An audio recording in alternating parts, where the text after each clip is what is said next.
ಅವ್ಯಕ್ತ ಕರ್ಮವಾಚ್ಯೈಶ್ಚ ವಾಚ್ಯೈಕೋ ಮಿತಾತ್ಮಕಃ ಅಣುಭಾಷ್ಯದ ವ್ಯಾಖ್ಯಾನ ರೂಪವಾದ ತತ್ವಮಂಜರಿಯಲ್ಲಿ 180ನೇ ಗದ್ಯ ಭಾಗವನ್ನು ಇವತ್ತು ನಾವು ನೋಡಬೇಕು. ಜ್ಯೋತಿಷ್ಠೋಮಾದಿ ಯಾಗಗಳನ್ನು ಹೇಳುವಂಥ ವಾಕ್ಯಗಳು ಮತ್ತು ಕಾಲವನ್ನು ಹೇಳುವ ವಾಕ್ಯಗಳು ಇತ್ಯಾದಿ ಎಲ್ಲ ವಾಕ್ಯಗಳಿಂದಲೂ ಭಗವಂತನೇ ಪ್ರತಿಪಾದ್ಯ ಅಂತ ನೀವು ಒಂದು ವೇಳೆ ಹೇಳುವುದಾದರೆ, ಆವಾಗ ಕರ್ಮಾದಿ ಪರಿಲೋಪ ಇವಂ ತರ್ಹಿ ಕರ್ಮಾದಿ ಪರಿಲೋಪ ಅಂತ ಪ್ರಶ್ನೆ. ಕರ್ಮ, ಕಾಲ ಮತ್ತೆ ಅಧಿಕಾರಿ ಇವೆಲ್ಲದಕ್ಕೂ ಕೂಡ ಲೋಪ ಬರಬೇಕಾದಿತ್ತು ಅಂತ ಪ್ರಶ್ನೆ. ಯಾಕೆಂದ್ರೆ ಎಲ್ಲ ಶಬ್ದಗಳಿಂದಲೂ ಭಗವಂತನೇ ವಾಚ್ಯ ಅಂದಮೇಲೆ ಆ ಬೇರೆ ಕರ್ಮ, ಕಾಲ, ಅಧಿಕಾರಿ ಇತ್ಯಾದಿಗಳನ್ನು ಹೇಳುವಂತಹ ವಾಕ್ಯಗಳನ್ನು ಇತ್ಯಾದಿ ವಿಷಯಗಳನ್ನ ಹೇಳುವಂತಹ ಶಬ್ದಗಳು ಯಾವುದು ಶಬ್ದವೇ ಇಲ್ಲದೆ ಇರಬೇಕಾದಿತ್ತು. ಪದೇಶು ಅವಯವಾನಾಮಪಿ ವಿಷ್ಣುವಾಚಿತ್ವೇ ಹರೌ ಶಬ್ದಸ್ಯ ಯೋಗ ಅನುಪಪತ್ತಿಶ್ಚ ಇತ್ಯತಃ ಅಪಿ ಕರ್ಮವಾಚ್ಯೈಶ್ಚ. ಒಂದು ಕರ್ಮಾದಿಗಳು ಇಲ್ಲದೇ ಇರಬೇಕಾದಿತ್ತು ಅಂತ ಒಂದು ದೋಷ. ಇನ್ನೊಂದು ದೋಷ ಪದೇಶು ಅವಯವಾನಾಮಪಿ ವಿಷ್ಣುವಾಚಿತ್ವೇ. ಒಂದೊಂದು ಪದಗಳು ಈ ಜ್ಯೋತಿಷ್ಠೋಮ ಅಥವಾ ಸ್ವರ್ಗ ಇವೆಲ್ಲ ಪದಗಳು, ಆ ಪದಗಳಲ್ಲಿರುವಂತಹ ಅವಯವಗಳು ಅಂದ್ರೆ ಧಾತು ಮತ್ತೆ ಅದರ ಪ್ರತ್ಯಯ ಇತ್ಯಾದಿ ಇರ್ತಾವಲ್ಲ, ಅವೆಲ್ಲವೂ ಕೂಡ ವಿಷ್ಣುವಿಗೆ ವಾಚಕ ಅಂತ ಆಗಿಬಿಟ್ರೆ ಆ ಶಬ್ದ ಯೌಗಿಕ ಆಗುವುದು ಹೇಗೆ?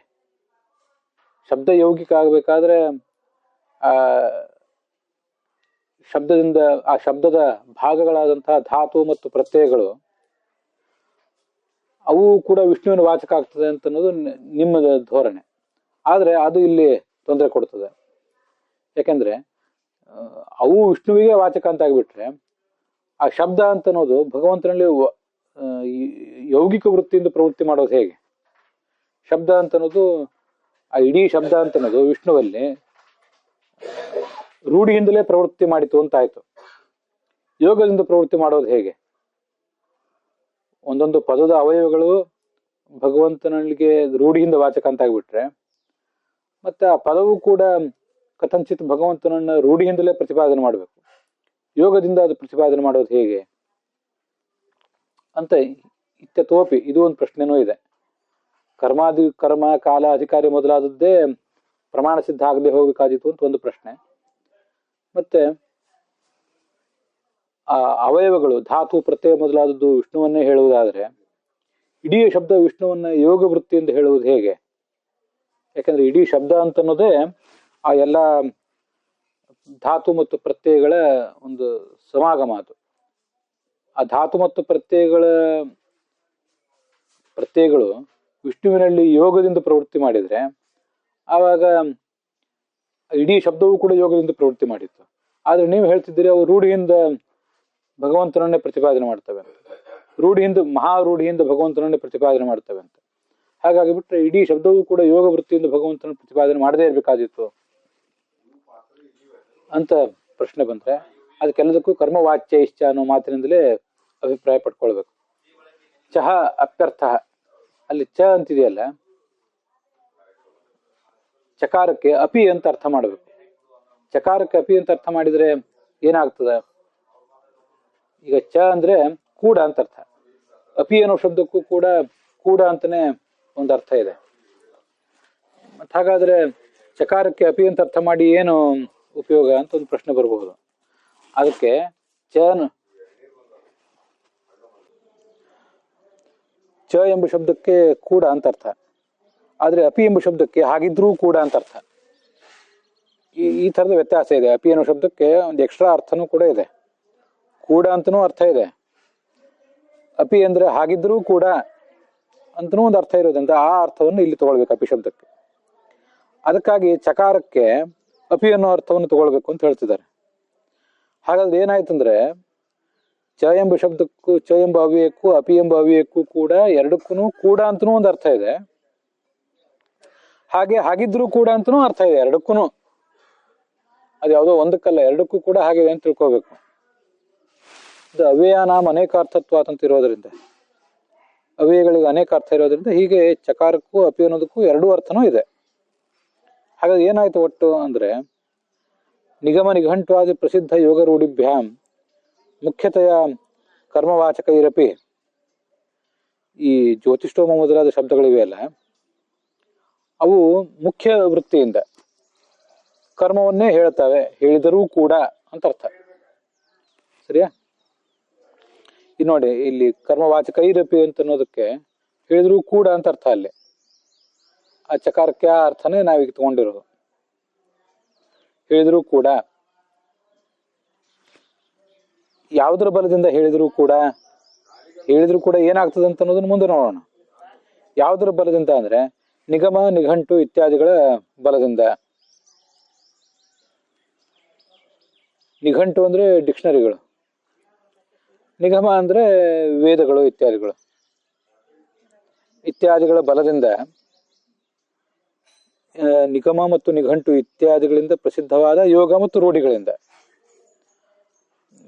ಈ ಲೌಕಿಕ ಪದಾರ್ಥಗಳಿಗೂ ಯೋಗ ಮತ್ತು ರೂಢಿ ಇದೆಲ್ಲ ಇದ್ದೇ ಇದೆ. ಯೋಗ ಮತ್ತು ರೂಢಿಗಳಿಂದ ಮುಖ್ಯವಾಗಿ ಕರ್ಮವನ್ನೇ ಅವು ಹೇಳಿದರೂ ಕೂಡ ಪರಮ ಮುಖ್ಯ ವೃತ್ತಿಯಿಂದ ಭಗವಂತನನ್ನು ಹೇಳ್ತವೆ ಅಂತ ಅರ್ಥ.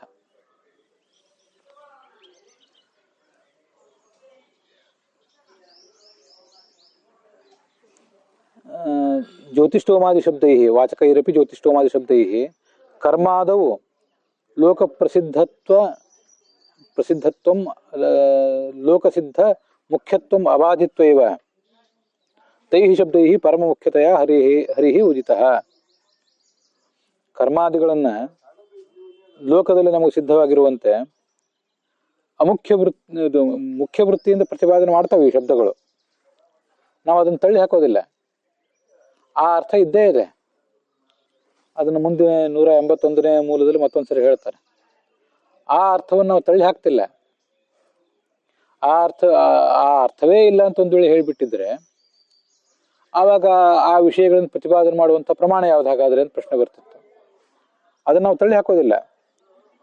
ಮುಖ್ಯ ಅರ್ಥ ಅದು ಹೌದೇ ಹೌದು, ಲೋಕದ ದೃಷ್ಟಿಯಿಂದಲೇ ಅದು ಮುಖ್ಯ ಅರ್ಥ ಹೌದೇ ಹೌದು. ಅಬಾಧಿತ್ವೈವ, ಅದನ್ನ ತೊಂದರೆಗೆ ಈಡು ಮಾಡದೆ, ಅದನ್ನು ಕೈ ಬಿಡದೆ, ಅವೇ ಶಬ್ದಗಳಿಂದ ಕರ್ಮ ಕಾಲ ಇತ್ಯಾದಿಗಳನ್ನು ಹೇಳುವಂಥ ಶಬ್ದಗಳಿಂದ ಪರಮ ಮುಖ್ಯ ವೃತ್ತಿಯಿಂದ ಭಗವಂತ ವಾಚ್ಯನಾಗಿದ್ದಾನೆ. ಮುಖ್ಯ ವೃತ್ತಿಯಿಂದ ಈ ಎಲ್ಲ ಉಳಿದ ವಸ್ತುಗಳು ವಾಚ್ಯ, ಆದ್ರಿಂದ ಅವುಗಳು ಎಲ್ಲ ಪ್ರಮಾಣ ಸಿದ್ಧ ಆದವು. ಪರಮ ಮುಖ್ಯ ವೃತ್ತಿಯಿಂದ ಭಗವಂತ ವಾಚ್ಯ. ಹಾಗೇನೆ ಯಾವುದೋ ಒಂದು ಶಬ್ದವನ್ನು ತಗೊಂಡಾಗ ಧಾತುವಿನ ಮೂಲ, ಆ ಶಬ್ದದ ಮೂಲ ಧಾತು ಮತ್ತೆ ಅದರ ಪ್ರತ್ಯಯ ಇದೆಲ್ಲ ಇರ್ತದಲ್ಲ, ಎಟಿಮಾಲಜಿ ಅಂತಂತೀವಲ್ಲ, ಎಲ್ಲಗಳ ಮೂಲಕ ಯಾವ್ಯಾವುದೋ ಲೌಕಿಕ ವಸ್ತುಗಳು ವಾಚ್ಯನೇ. ಆ ಲೌಕಿಕ ವಸ್ತುಗಳು ವಾಚ್ಯ ಆಗಿದ್ರು ಕೂಡ, ಅದು ಮುಖ್ಯ ವೃತ್ತಿಯಿಂದ ವಾಚ್ಯ ಆಗಿದ್ರು ಕೂಡ ಪರಮ ಮುಖ್ಯ ವೃತ್ತಿಯಿಂದ ಭಗವಂತ ವಾಚ್ಯನಾಗಿದ್ದಾನೆ. ಇಲ್ಲಿ ಪದೇಶು ಅವಯವಾನಾಮಪಿ ವಿಷ್ಣುವಾಚಿತ್ವೇ ಹರವು ಯೋಗ ಅನುಪಪತ್ತಿಶ್ಚ ಅಂತ ಎರಡನೇ ಪ್ರಶ್ನೆ ಬಂದಿತ್ತಲ್ಲ, ಆ ಪ್ರಶ್ನೆಗೆ ಇದು ಉತ್ತರ. ಮುಖ್ಯ ವೃತ್ತಿಯಿಂದ, ಯೋಗ ವೃತ್ತಿಯಿಂದ, ಯೋಗದಿಂದ ಮತ್ತು ರೂಢಿಯಿಂದ ಬೇರೆ ಬೇರೆ ಲೌಕಿಕ ಅರ್ಥಗಳು ವಾಚ್ಯವೇ, ಅದ್ರ ಬಗ್ಗೆ ಏನು ಸಂಶಯ ಇಲ್ಲ. ಆದ್ರೆ ಪರಮ ಮುಖ್ಯ ವೃತ್ತಿಯಿಂದ ಭಗವಂತ ವಾಚ್ಯ. ಪರಮ ಮುಖ್ಯತೆಯ ಹರಿಹಿ ಉದಿತಃ ಇತಿ. ತಥಾಚನ ಕರ್ಮಾದಿ ಲೋಪಃ, ಕರ್ಮಾದಿಗಳಿಗೆ ಯಾವುದೇ ಲೋಪ ಇಲ್ಲ, ಅವೆಲ್ಲ ಪ್ರಮಾಣ ಸಿದ್ಧವೇ ಆಗ್ತವೆ. ಪದೇಶು ಅವಯವಾನಾಮಪಿ ವಿಷ್ಣುವಾಚಿತ್ವೇ ಅನ್ನೋದ್ರ ಬಗ್ಗೆ 181ನೇ ಮೂಲದಲ್ಲಿ ಇನ್ನಷ್ಟು ವಿವರಣೆ ಕೊಡ್ತಾರೆ. ಅವಯವಾನ ಅನ್ಯವಾಚಕತ್ವಂ ಅಭ್ಯುಪೇತ್ಯೈವ ಅಂತ. ಅದನ್ನ ಈಗ ಪೂರ್ಣ ಹೇಳೋದಿಲ್ಲ, ನಾಳೆ ಹೇಳ್ತೇನೆ. ಅವಯವಗಳು ಅಂದ್ರೆ ಧಾತು ಮತ್ತು ಪ್ರತ್ಯಯಗಳು ಅನ್ಯವಾಚಕ, ಭಗವಂತನನ್ನು ಬಿಟ್ಟು ಬೇರೆಯನ್ನು ನಾವು ಹೇಳ್ತವೆ. ಅದನ್ನ ಒಪ್ಕೊಂಡೇ ಶಬ್ದಸ್ಯ ಹರವು ವ್ಯುತ್ಪತ್ತ್ಯಂಗೀಕಾರೇಣ, ಶಬ್ದವು ಪ್ರತಿಯೊಂದು ಶಬ್ದವೂ ಕೂಡ ಹರಿಯಲ್ಲಿ ಮುಖ್ಯ ವೃತ್ತಿಯಿಂದ ಯೋಗ ರೂಢಿಯಿಂದ ಪ್ರವೃತ್ತವಾಗಿದೆ. ಆದ್ರಿಂದ ಭಗವಂತನಲ್ಲಿ ಯೋಗ ಅನುಪಪತ್ತಿಶ್ಚ ಅನ್ನೋ ದೋಷಕ್ಕೆ ಅವಕಾಶ ಇಲ್ಲ. ಅಂತ 181ನೇ ಮೂಲದಲ್ಲಿ ಅದನ್ನು ಮತ್ತೆ ಸ್ಪಷ್ಟವಾಗಿ ಹೇಳ್ತಾರೆ ಇನ್ನಷ್ಟು.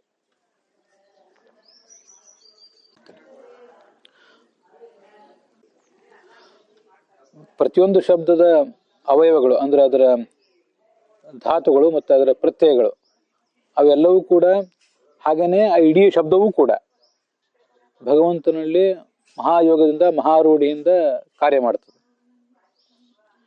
ಹಾಗೇನೆ ಆ ಮಹಾಯೋಗ ಮತ್ತು ಮಹಾರೂಢಿಗಿಂತ ಕಡಿಮೆದಾದಂಥ ರೂಢಿ ಮತ್ತು ಯೋಗದಿಂದ ಭಗವದ್ಗೀತರವನ್ನು ಹೇಳ್ತದೆ. ಅದರಿಂದ ಯಾವುದೇ ದೋಷ ಇಲ್ಲ. ನಿಗಮ ನಿಘಂಟು ಅಂತಿದೆಯಲ್ಲ, ನಿಘಂಟು ಅಂದ್ರೆ ಕೋಶಗಳು ಅಂತ ಅರ್ಥ. ನಿಗಮ ಅಂದ್ರೆ ವೇದಗಳು, ವೇದದಲ್ಲಿ ಕೆಲವು ಶಬ್ದಗಳಿಗೆ ಅರ್ಥ ಹೇಳಿರ್ತಾರೆ ಅದು.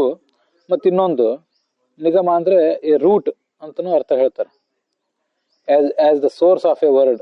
ಒಂದು ಯಾವುದೇ ಒಂದು ಶಬ್ದದ ವ್ಯುತ್ಪತ್ತಿ ನಾವು ತೋರಿಸುವಾಗ ಆ ಶಬ್ದ ಹೇಗೆ ಹುಟ್ಟಿತು ಅಂತ ತೋರಿಸ್ತಾರಲ್ಲ, ಅದಕ್ಕೆ ನಿಗಮ ಅಂತ ಕರೀತಾರೆ. ವೇದನೂ ಹೌದು ನಿಗಮ ಅಂದ್ರೆ. ನಿಘಂಟು ಅಂದ್ರೆ ಡಿಕ್ಷನರಿಗಳು. ಶಬ್ದಕ್ಕೆ ಯಾವುದೇ ಶಬ್ದವನ್ನ ಲೋಕದ ದೃಷ್ಟಿಯಲ್ಲಿ ಪ್ರಯೋಗ ಮಾಡಿದಾಗ ಆ ಪ್ರಯೋಗ ಮಾಡಿದವನ ತಾತ್ಪರ್ಯ ಏನಿದೆ ಮತ್ತೆ ಅದನ್ನು ಕೇಳಿದವನ ತಾತ್ಪರ್ಯ ಏನಿದೆ, ಅಲ್ಲಿ ಆಗಬೇಕಾದ ಕೆಲಸ ಏನಿದೆ ಅದನ್ನೆಲ್ಲ ನೋಡಿ ಲೌಕಿಕ ವಸ್ತುಗಳನ್ನು ಹೇಳ್ತವೆ ಶಬ್ದಗಳು. ಆದ್ರೆ ಪರಮ ಮುಖ್ಯ ವೃತ್ತಿಯಿಂದ ಭಗವಂತನನ್ನ ಹೇಳ್ತವೆ. ಅವನಿಗೆ ಈ ಲೌಕಿಕ ವಸ್ತುಗಳು ಯಾವುದು ಬೇಡ ಆಗಿದ್ದಾಗ, ಯಾವುದು ಬೇಡ, ಕೇವಲ ಭಗವಂತನ ಕುರಿತು ಮಾತ್ರ ಶ್ರವಣ ಮಾಡ್ತೀನಿ, ಅವನ ಕುರಿತು ಮಾತ್ರ ಮಾತಾಡ್ತೀನಿ ಅಂತ ಹೊರಟಾಗ ಅವನಿಗೂ ಹೇಳ್ತವೆ. ಆದ್ರೆ ಅಂತಹ ದೊಡ್ಡ ಸಾಧಕನಿಗೂ ಕೂಡ ಲೌಕಿಕ ವ್ಯವಹಾರಗಳನ್ನು ಮಾಡೋ ಪ್ರಸಂಗ ಬಂದಿರ್ತದಲ್ಲ ಕೆಲವು ಬಾರಿ. ಆವಾಗ ಅವನು ಕೆಲವು ಮಾತುಗಳನ್ನು ಆಡ್ಬೇಕಾಗ್ತದೆ ಮತ್ತೆ ಕೇಳಿಸ್ಕೋಬೇಕಾಗ್ತದೆ. ಆವಾಗ ಅವನಿಗೂ ಲೌಕಿಕ ವಸ್ತುಗಳನ್ನ ಅವು ಹೇಳ್ತವೆ, ಅವನಿಗೂ ಅದು ಬೇಕಾಗ್ತದೆ. ಈ ಜಗತ್ತಿನಲ್ಲಿರೋ ತನಕ ಎಲ್ಲಾ ಸಂಗತಿಗಳನ್ನ ಅವನು ನೋಡ್ಲೇಬೇಕಾಗ್ತದೆ, ಅದ್ರ ಜೊತೆ ವ್ಯವಹಾರ ಮಾಡ್ಲೇಬೇಕಾಗ್ತದೆ. ಅದು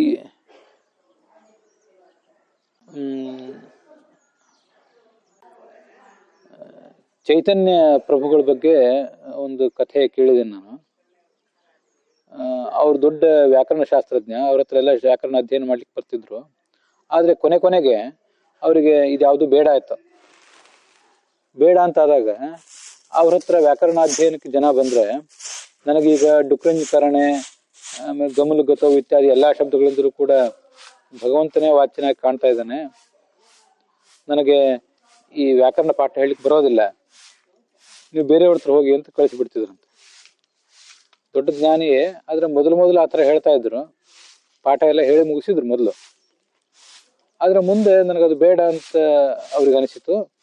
ಅವಾಗ ವ್ಯಾಕರಣ ಶಾಸ್ತ್ರವನ್ನು ಪಾಠ ಹೇಳೋದನ್ನ ನಿಲ್ಲಿಸಿದ್ರು. ವ್ಯಾಕರಣ ಶಾಸ್ತ್ರ ಪಾಠ ಹೇಳೋದು ನಿಲ್ಲಿಸಿದ್ರು ಹೌದು, ಆದ್ರೆ ಅವರು ಕೂಡ ಆಹಾರ ವಿಹಾರ ಇತ್ಯಾದಿಗಳಿಗಾಗಿ ಕೆಲವು ಲೌಕಿಕ ವಸ್ತುಗಳನ್ನು ಅವಲಂಬಿಸಲೇಬೇಕಲ್ಲ. ಆದ್ರಿಂದ ಅವರು ಆ ಕುರಿತು ಮಾತಾಡಬೇಕು. ಯಾಕಂದ್ರೆ ನನಗೆ ಈಗ ವ್ಯಾಕರಣ ಶಾಸ್ತ್ರ ಬೇಡವಾಗಿದೆ, ನಾನು ನಿಮಗೆ ಪಾಠ ಹೇಳುವುದಿಲ್ಲ ಅಂತ ಹೀಗೆಲ್ಲ ಹೇಳಿದಾಗ ಪಾಠ ಅನ್ನೋದಕ್ಕೆ ಏನರ್ಥ? ಅಲ್ಲಿ ಭಗವಂತ ವಾಚ್ಯ ಆಗ್ಲಿಕ್ಕೆ ಸಾಧ್ಯ. ಭಗವಂತ ವಾಚ್ಯ ಹೌದಾದ್ರೂ ಅಲ್ಲಿ ಅವ್ರು ಹೇಳ್ಬೇಕಾದ್ದು ಪಾಠ ಎಂಬ ಶಬ್ದದಿಂದ ಭಗವಂತನಕ್ಕಿಂತ ಭಿನ್ನವಾದ ಪಾಠ ಪ್ರವಚನವನ್ನೇ ಹೇಳ್ಬೇಕಲ್ಲ. ಅವರು ಕೇಳಿದವ್ರಿಗೂ ಅದೇ ಜ್ಞಾನ ಬರ್ಬೇಕಲ್ಲ.